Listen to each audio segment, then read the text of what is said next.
आज हम देखेंगे क्लास 10th का exercise 1.3 NCERT book question number 1। सिद्ध कीजिए कि √5 एक अपरिमेय संख्या है। सिद्ध क्या करना हम लोगों को कि √5 एक अपरिमेय संख्या है। और यह क्वेश्चन बार बार बोर्ड परीक्षाओं में भी पूछा जाता है।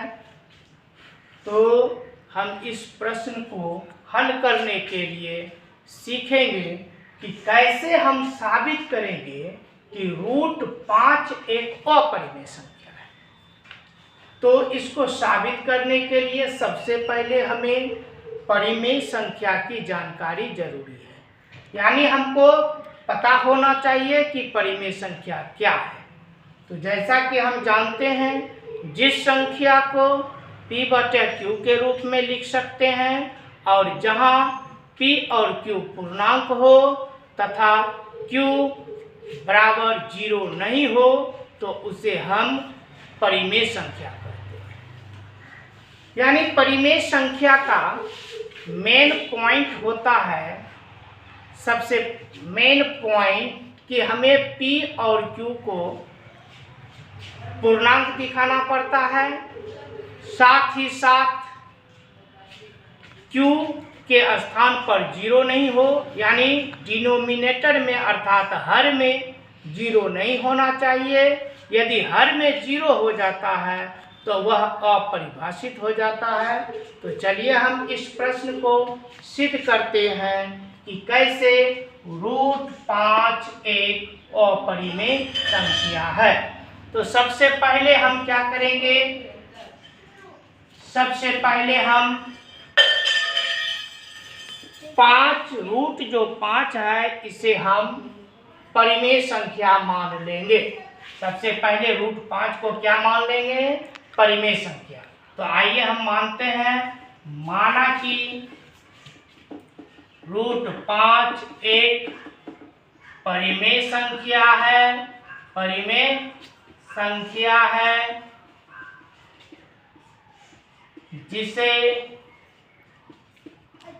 P/Q के रूप में लिखा जा सकता है,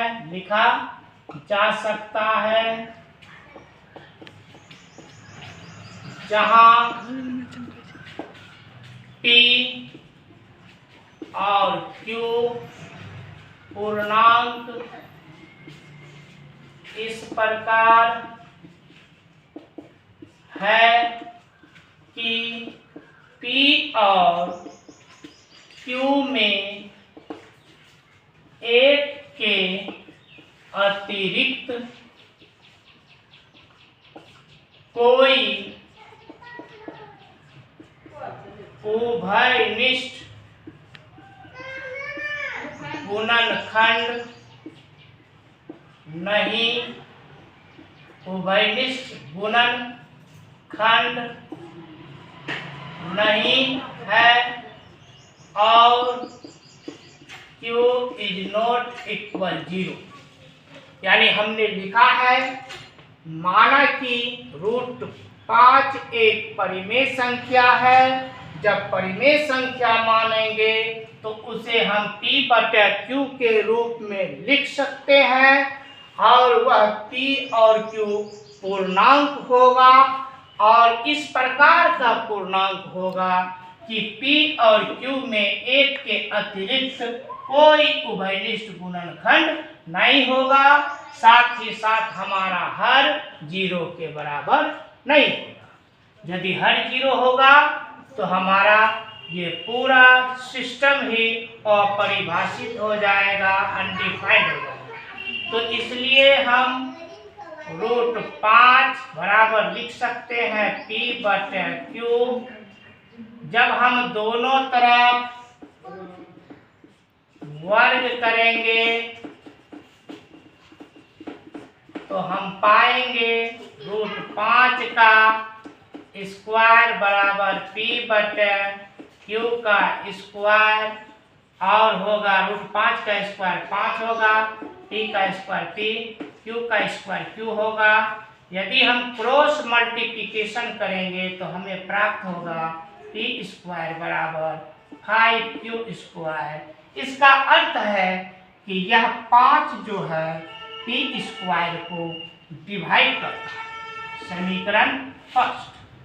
अब हम देख रहे हैं कि इसको यदि हम चाहेंगे तो आगे बढ़ा करके p स्क्वायर बटा 5 बराबर क्या होगा q।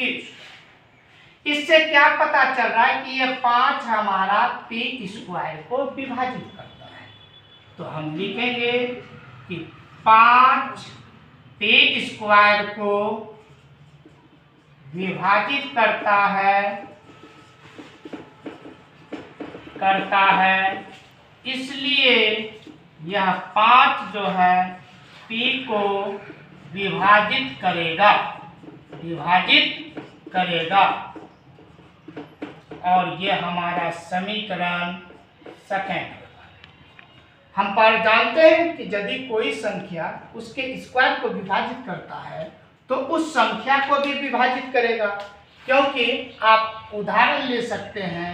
यदि हम कहेंगे 4 के स्क्वायर को कोई संख्या 2 विभाजित करता है, यानी 16 में भाग लगता है, तो फिर हम कहेंगे कि इस 4 में भी 2 से भाग लगेगा, यानी 2। तो सेम उसी कंडीशन को समझेंगे कि यदि कोई संख्या उसके स्क्वायर को विभाजित करता है तो हम कहेंगे कि वह संख्या उस संख्या को भी विभाजित करेगा, यानी उसके मूल संख्या को भी विभाजित करेगा। पुनः माना कि यदि हम इस p के स्थान पर 5 के मान लेते हैं, k कोई वास्तविक संख्या होगा, तो माना कि p बराबर 5k, तो अब हम समीकरण फर्स्ट में मान बैठाएंगे। समीकरण फर्स्ट हमारा है p स्क्वायर, तो p स्क्वायर बराबर 5q स्क्वायर। p का वैल्यू हम लिखेंगे 5k का स्क्वायर, इधर हमारा है 5q स्क्वायर। आगे हम हल करेंगे तो 5k स्क्वायर को हल करेंगे तो 2 बार 25 के स्क्वायर, और इधर हमारे पास प्राप्त होगा 5q स्क्वायर। यदि हम 5 से डिवाइड करेंगे तो 25 के स्क्वायर बटा कितना हो जाएगा 5 बराबर इधर होगा q स्क्वायर 25, यानी 5 के स्क्वायर बराबर q स्क्वायर। फिर यदि हम k स्क्वायर निकालेंगे तो q स्क्वायर बटा 5, यानी ये 5 नीचे आ जाएगा। तो अब हम फिर देखते हैं कि 5q स्क्वायर को विभाजित करता है, तो 5 चूंकि 5q स्क्वायर को विभाजित करता है, इसलिए ये 5q को भी विभाजित करेगा। इसको हम समीकरण 3 माने। हम समीकरण 2 में देखते हैं कि 5p को विभाजित करेगा, 5q को विभाजित करेगा। तो समीकरण 2 और 3 से प्राप्त होता है कि 5 जो है p और q का उभयनिष्ठ गुणनखंड है। तो हम लिखेंगे समीकरण 2 और 3 से पाते हैं कि p और q का एक उभयनिष्ठ गुणनखंड 5 है, जो हमारी मान्यता के विरुद्ध है कि p और q में एक के अलावा कोई उभयनिष्ठ गुणनखंड नहीं है। यानी हम कह सकते हैं कि हमने माना था P और Q में एक के अतिरिक्त कोई उभयनिष्ठ गुणनखंड नहीं है, लेकिन हम देखते हैं समीकरण 2 और समीकरण 3 से हमें पता चलता है कि 5 Q को विभाजित कर रहा है 5 P को, तो इसका मतलब हम कह सकते हैं कि P और Q में एक उभयनिष्ठ गुणनखंड 5 है, जो हमारी मान्यता के विरुद्ध है कि P और Q में एक के अलावा कोई उभयनिष्ठ गुणनखंड नहीं है। अतः यह विरोधाभास कहाँ से प्राप्त हो रही है? तो हमारी यह त्रुटिपूर्ण विरोधाभास जो प्राप्त हो रही है, यह हमारी गलत मान्यता के कारण हो रहा है। तो लिखेंगे अतः यह विरोधाभास हमारी गलत मान्यता की √5 एक परिमेय है के कारण उत्पन्न हुआ है।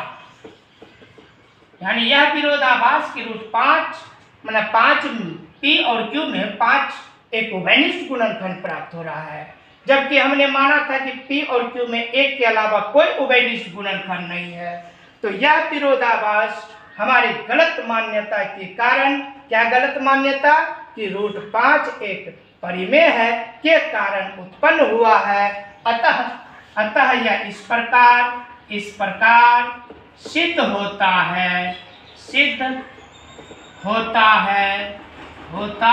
है कि √5 एक अपरिमेय है।